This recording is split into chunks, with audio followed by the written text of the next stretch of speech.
Hi, everybody. This is Greg Tamblyn, and you are listening to Retrospectives with John Broughton on KC Radio 97.7 FM. Call the llamas. I saw a little Buddha in the checkout. To begin with, I read another interview with you where you stated that you decided you wanted to be a singer-songwriter after discovering Tony Bennett and Elvis Presley. At what point did it look like becoming a reality for you? Well, it took a long time, let me tell you. I always knew I wanted to do that from the time I was a little kid and first heard those guys. But as I went through school and played music, played the trumpet, played guitar, got into a rock band, and then started kind of learning how to play and sing on my own, I never thought I had the talent or the confidence, I guess. I wondered if I had the talent and didn't know if I had the confidence to do that. So I actually got a college degree in science and geology, and then tried a lot of regular jobs for several years before I really decided I had to go for it and find out if I could get away with this, pull it off, so to speak. And so it was really not until my late 20s when I finally started performing full time, and even then it was in bars and clubs. And after a few years of that, I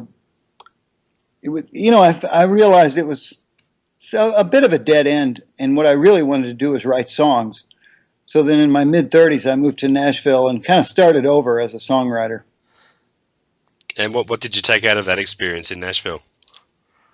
Oh, gosh, that was a great experience. It's just the best training for learning how to write songs and for meeting people and learning how the music business works and just, figuring out or understanding how it all comes together. But I would say the main thing is learning how to write much better songs and connecting with people to write songs with, because a lot of co-writing goes on there in Nashville, and that's been really helpful for me. So in hindsight, do you think that experience altered the way that you do write songs or changed the type of song that you wrote? Oh, totally. Yeah, totally. Because in Nashville, the story has always been the thing in the country market and in the even in the other markets in Nashville, it's not just a country market anymore, but especially in country. And I don't consider myself a country songwriter anymore, but when I was there, I was writing for that market. So there's a tremendous focus on lyrics and what the song is actually saying. And no wasted words, no wasted phrases or lines, no cheap rhymes. Everything has to really work. And so it gets scrutinized amazingly tightly when you're pitching songs in Nashville. And eventually you just kind of get to the point where you kind of get it. I think that, I could make this better if I did something different here. And so rewriting is a really, really big thing for that style of music. Now, other people that write music, more pop music, more rock music, and not that the Nashville school doesn't come from a place of passion. It does. But a lot of times it comes from an idea, a lyrical idea, whereas other kinds of music might come more from a real emotional response. That might be the first impulse for the song. And so my take on popular music is that a lot of times, if it doesn't come out of that Nashville school, lyrically it's not quite as structured or as important or as tight. But that's just my bias. So what was it that lured you away from Nashville and back to Kansas? That's a long, grisly story. I don't know if I can condense it, but I got a job offer to go to the Caribbean and sing in a hotel, very luxurious resort for a lot of money.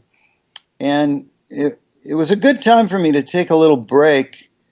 And I went down there for a year, and then I literally came back to my home in Kansas City by accident. I had a ruptured spleen. I didn't know it, but I found out when I got home, and I was stuck here for several months while my spleen healed. And in that time, I started writing different kinds of songs that had to do with healing. And some of them were funny, some of them were not funny, were more reflective. But it just turned into a career for me that I had never foreseen or anticipated, and is still going, 20 years later. So it was just kind of a twist of fate, I guess. So was that the moment when humor started to play a big role in your songwriting? It was the moment when humor kind of took over. I would say before that, humor was more of a sideline, and about that time, I realized that if I had any kind of talent or gift, it seemed to be for writing funny songs. And I write a lot of them with a friend that I met in Nashville, a very good songwriter named Richard Helm, and Richard and I started out writing funny songs together as sort of a break, just to give our brains a little a break from trying to write these country hits. And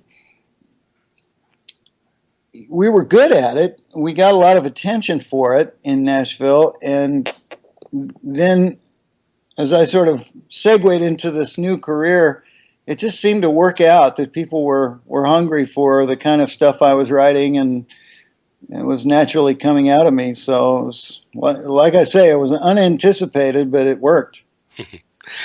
There's a quote of yours on one of your CD liner notes where you compare recording live comedy to singing in the shower. It sounds good until you hear it back. Do you reject a lot of songs? Do many of them end up on the cutting room floor, so to speak? Well, I can't imagine where you got that quote, but where did you say that was? It's on the liner notes of one of your CDs. Is it really? Gosh, Yeah. I don't remember that. That's funny. I don't reject a lot of songs so much as I reject certain performances, live performances of songs. I'm kind of picky about the ones I try to keep and let people hear. So I don't know. Does that answer your question? Yeah, it's kind of. Is a career in stand-up comedy something you've ever considered? Yeah, I think about it from time to time. The comedy club circuit is pretty vicious. I don't know how it is in Australia, but over here it's really tough. You start at the bottom, and the hours are, not great, and the pay's not great, and you play for people that are, I would say frequently heavily intoxicated. Yeah. and so it's a different world from what I do. But it would be fun at some point to dive in there and just see if it worked. I have to say at some point I would like to take that plunge, but I'm in no hurry. There is a great feeling of positivity that comes through in a lot of your work. Would you call yourself a positive person? Yeah, I would say that I'm hopelessly optimistic. That's kind of an oxymoron, I guess, but I've just always been that way, and there's been a lot of challenges and struggles, and it's really helped me get through them. Just, I think, having that sort of nature, and yeah, it's something I feel sort of driven to communicate to people. I do. Talk about your writing. Is your songwriter's radar always up looking for song ideas? Are you one of those writers that carries a notebook around at all times?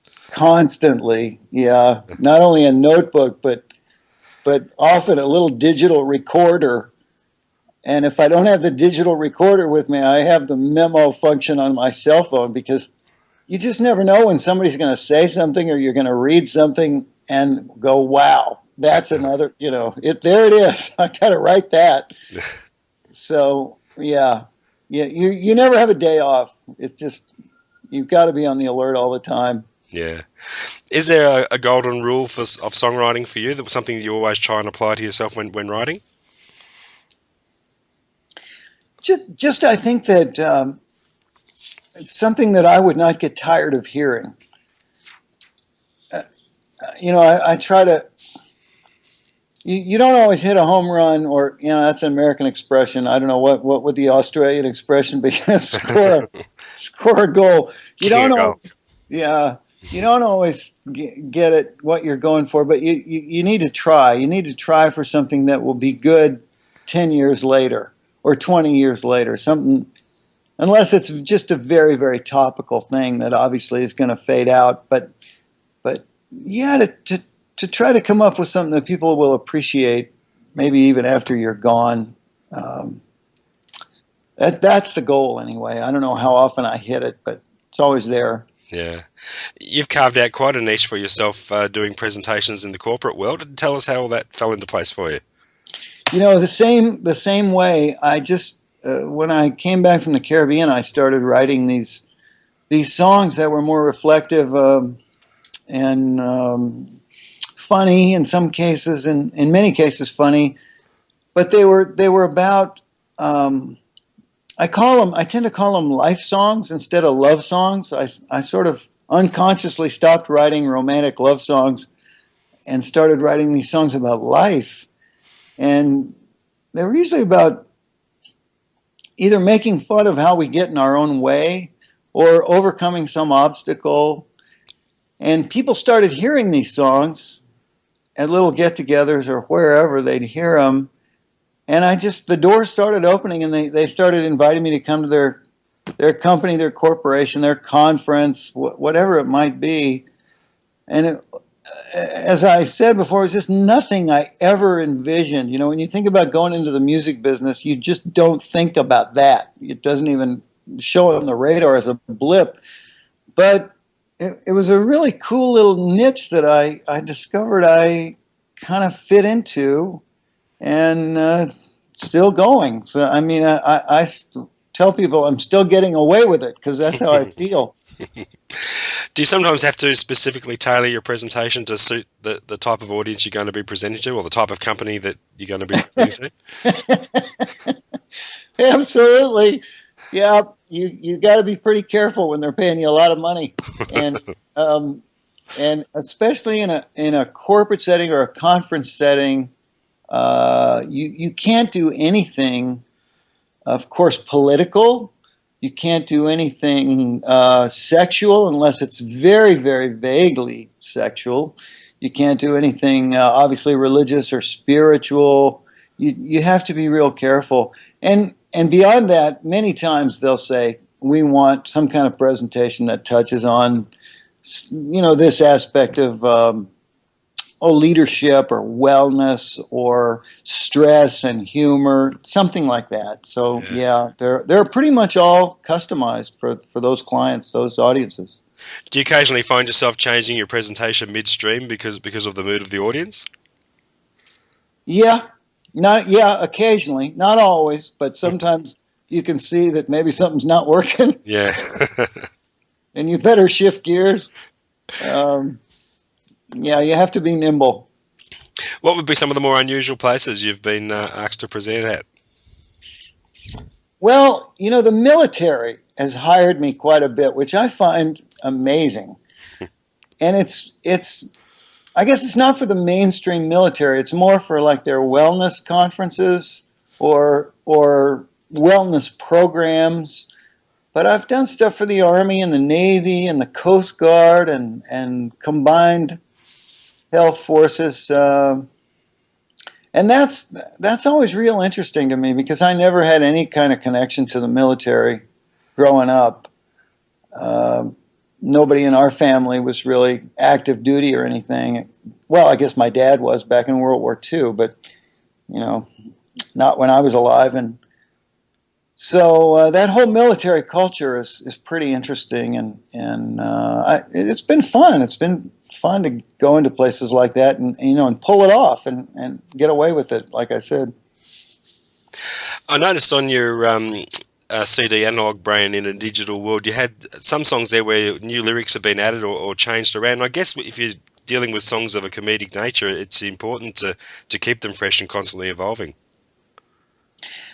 Yeah, well, especially certain songs that are topical, like the shootout at the I'm Okay, You're Okay Corral. The first version of that was 20 years ago, and the books and American self-help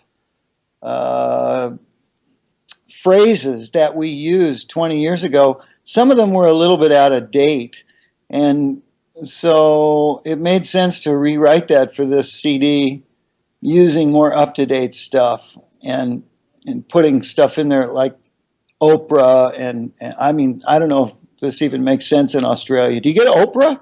We did, yeah. Okay. Anyway, that's what I call a list song. That song, it's really just a whole bunch of stuff that's like a list that rhymes and hopefully is funny. But the list was out of date, so we had to update the list. And I think there was one or two other songs on there that maybe I just had some new ideas for or something. Yeah.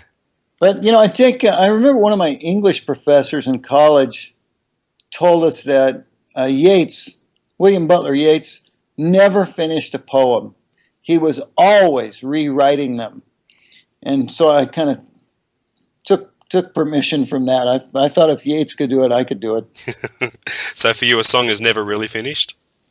I would say that's true. I have no qualms about changing any song if I think it's better. Mm-hmm. Now, being self-employed myself, I really enjoyed your song "Self-Employment Made Easy" by Difficult Boss, which I believe was inspired by an article by your brother. Yeah, but the title is "Self-Employment Made Harder" by Difficult Boss, not easy. I'm sorry. Tell us about your brother Jeff and his work.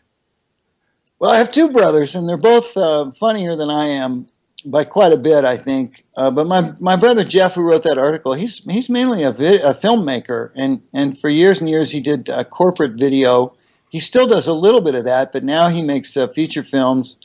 He has a documentary that won some awards called Kansas versus Darwin, and in the U.S., Kansas is kind of notorious for being kind of backward. A lot of creationists want to get creationism taught instead of the theory of evolution, and there was a big fight in the state legislature and the state school board about trying to change all the science curricula. And so he made a film about this whole thing and these hearings, and it was a good film. And now he's working on some regular movies, I guess. But his calling card for many, many years in the corporate video world was the fact that he could make them a very, very funny video. Oh, yeah. Yeah, so I use him as a sounding board for a lot of things.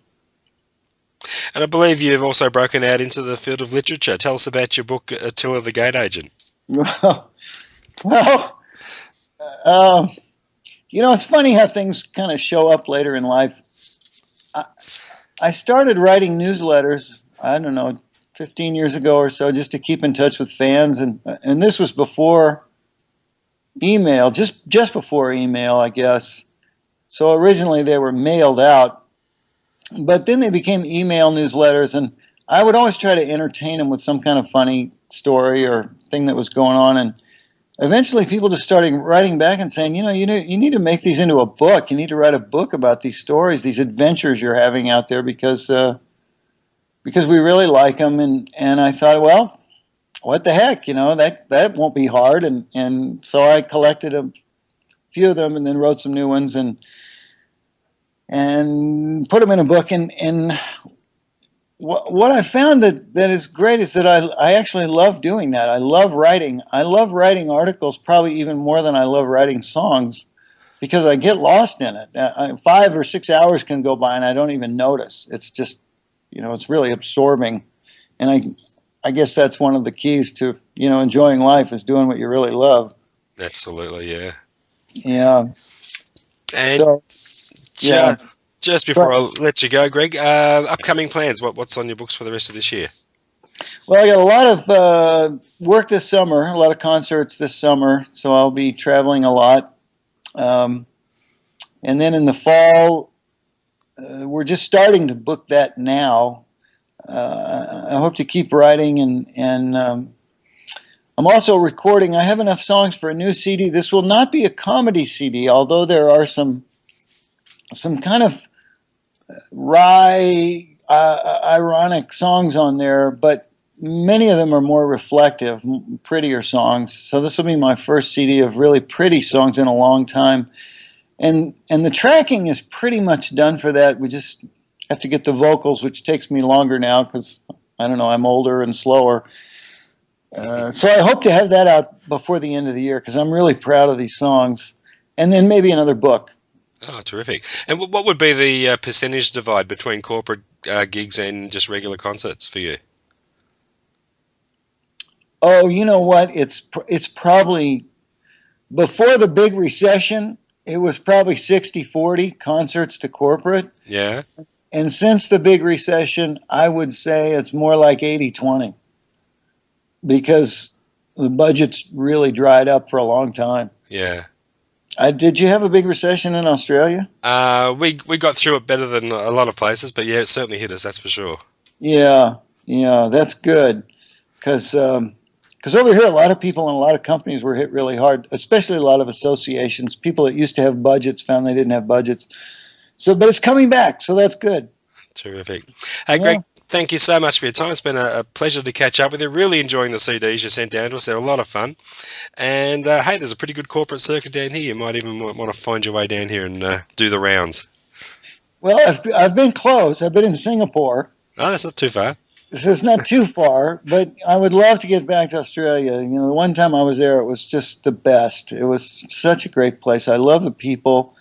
I mean, I really love the people, and there's a lot to see, and of course, a lot of it's sort of desert, but it's so beautiful. Yeah.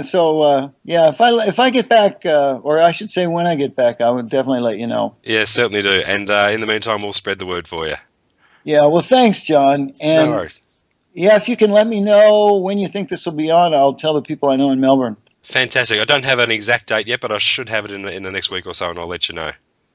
Wonderful. Terrific. Thanks a lot, Greg. Thanks for taking the time. It's been a pleasure. And you too. Thank you. Bye-bye. Okay. All right. We'll see you.